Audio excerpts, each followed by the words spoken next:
rapidement, l'Olympique Lyonnais est rentré avec un point du stade Geoffroy Guichard. On va largement en parler durant cette émission du lundi. Merci d'être là et de plus en plus nombreux chaque soir. L'invité du soir, le témoin d'OL System, mesdames, messieurs, Joël Batz. Joël, très rapidement, lorsque le football c'est comme ça, lorsque, eh bien, dans les dernières secondes, le match bascule, forcément ça fait plaisir. Ça fait plaisir, c'était une immense joie partagée par le banc, le public et les joueurs.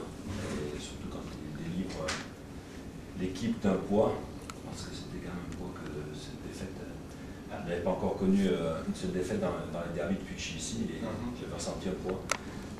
Mais quand j'ai vu Karim prendre sa responsabilité, j'ai vu passer le ballon au-dessus du mur, j'étais sûr qu'il allait rentrer avec le bras dans la bougie.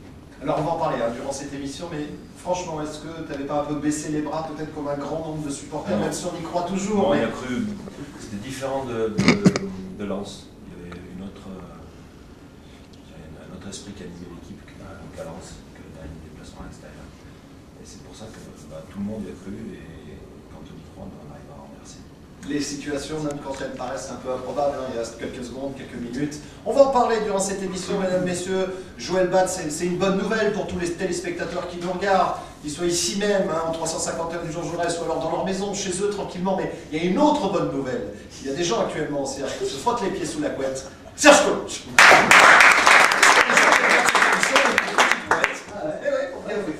Parfois c'est agréable.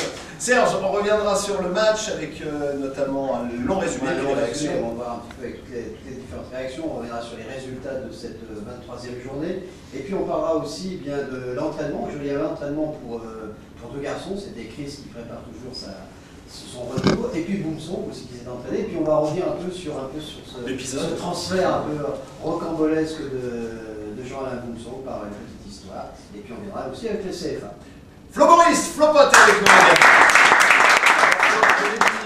En arrivant tout à l'heure, quand on s'est croisés, je vais te le répéter, vraiment je me suis régalé avec vos commentaires et ceux de Richard et les tiens, et puis pour l'ensemble du dispositif qui a été mis en place, parce que ça, un derby avec ce scénar, comme on l'a dit, c'est magique. C'était vraiment un match palpitant, marqué à la 92e, priver un succès, priver les Stéphanois d'un succès à la 92e, c'est pour un pur lyonnais comme moi et comme pour toi, quelque chose d'assez jouissif.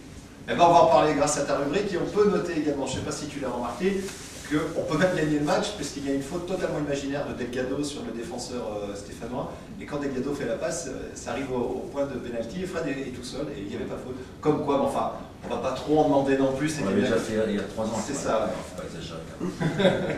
Allez, le portrait de notre ami Joël Batz via Serge Collonges, c'est maintenant Bienvenue les gens. Alors je me suis né un peu d'une chanson d'un grand auteur. Alors je dirais, putain, comme je me suis content de faire le portrait de Joël Batz. Il faut dire, monsieur, que chez ce gars-là, on ne pense pas, monsieur. On ne pense pas, on prie, on guette, on se réserve.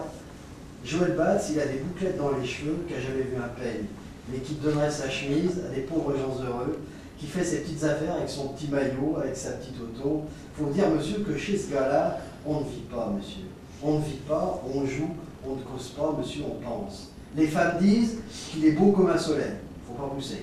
Sur la route 66, souvenez-vous, à bord d'une Chevrolet devant lui, sur son tableau de bord, le bordel, une boîte de coca défoncée, un paquet de Marlboro déchiré, je m'en fous de la pub, le bras à la portière. Il faut vous dire, monsieur, que Joe, il y aime Californie.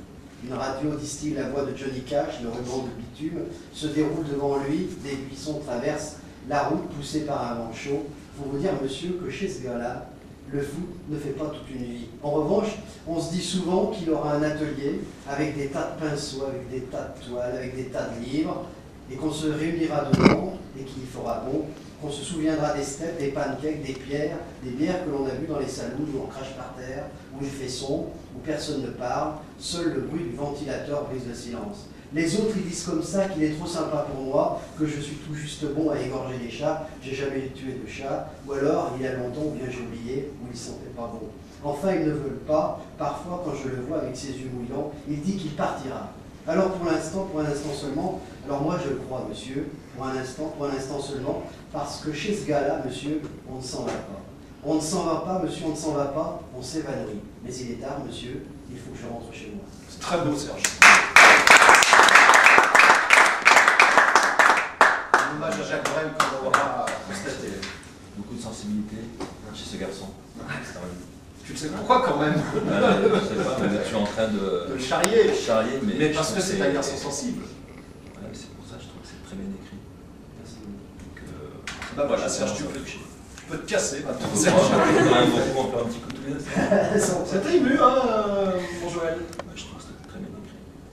Lorsqu'il parle de ces routes qui n'en finissent pas, de ces bars où parfois la communication n'est pas vraiment celle qu'on pourrait imaginer quand on te regarde, finalement c'est des bonheurs. Ce que tu aimes bien, ça. En fait, je ne suis pas autant atypique que tout le monde veut bien me faire croire. Je suis quelqu'un d'assez normal, qui aime énormément son métier. J'ai fait pas mal de choses ailleurs, mais comme d'autres. Mon père, il a bien écrit un bouquin. Je n'ai pas écrit le bouquin, mon père, parlons-en parce qu'il est très bien, je l'ai lu. Bah, c'est vrai que si tu dis que si Robert écrit un bouquin, on peut tous faire des trucs. Bien sûr, tout le monde peut faire quelque chose. Il est devenu la télé. Est-ce que tu pensais faire de la télé il y a quelques années de ça?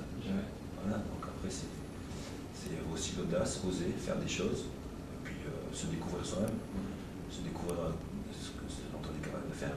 Alors quand tu dis que tu es beaucoup moins atypique que ce que les gens voudraient bien penser, est-ce que finalement tu n'arroses pas aussi cette personnalité avec un comportement parfois évidemment tout à fait traditionnel, mais un garçon à part un peu, Joël Batz? C'est-à-dire que c'est nature, quoi. Je ne me force jamais à faire des choses. Voilà, c'est tout, je ne me force jamais à faire des choses. C'est une bonne façon de voir les choses. Mais voilà, autrement, il n'y a rien d'extraordinaire. Mais ça ne veut pas dire que c'est extraordinaire, ça veut dire que c'est différent. Oui, justement, c'est différent. J'ai la même sensibilité que Serge sur ce moment-là. J'ai la même approche des choses que Robert dans votre domaine. Flo aussi a une énorme sensibilité, je le sais. On a partagé des choses ensemble et il sait comment je suis. Parce qu'il m'a vu encore un peu plus à l'intérieur que vous autres. Mais voilà, après, on peut être aussi dur, on peut aussi charrier, on fait plein de choses. Hein. Bon, cela, peut-être pas tout le temps, mais aussi j'ai envie de chambrer plus d'une fois. Hein. Et tu as raison, il faut y aller. N'hésite pas. C'est tout le principe de cette émission et c'est pour ça aussi qu'on est heureux de te recevoir. Alors, on va regarder.